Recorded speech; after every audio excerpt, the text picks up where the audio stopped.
Day 54 of 90 Days of Clarity, and today God is releasing clarity into your life.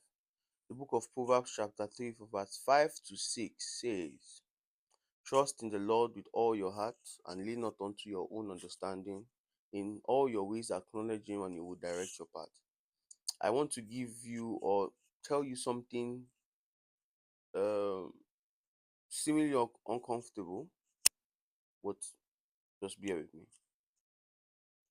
Do you know that God didn't guarantee you a smooth process? He only guaranteed you a future. God didn't guarantee you a smooth process, but He guaranteed you a future. Remember, it says, The plans I have for you are of good and not of evil, to give you an expected end.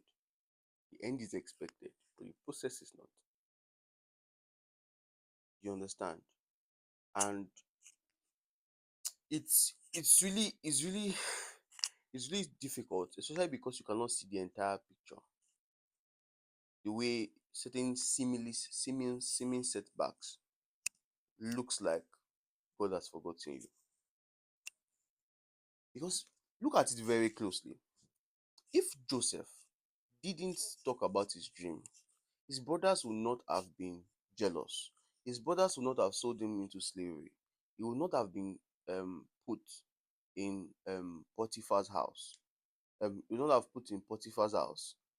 Potiphar's wife would not have, tried to tempt him. Then he would not have been in the prison for Pharaoh, and he would not have been prime minister.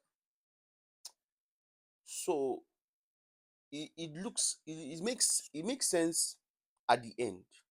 But I'm sure many a times it might not have made sense to Joseph in the period of time when he was going through that particular phase. Do you know why? I think this is really important because many a times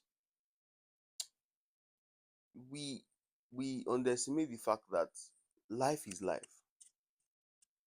You know, we are living in a world that is seemingly not so perfect. A world that literally somebody cannot might not be given a job just because of maybe where it came from. Maybe it's a tribe. Fleeting things. And if God actually doesn't speak for, especially if you're a child of God, if God doesn't actually be the one to actually speak for you, it's going to be a difficult thing through this life. So I endear you, wait for God, or wait actively for God. All right, see you on this altar tomorrow.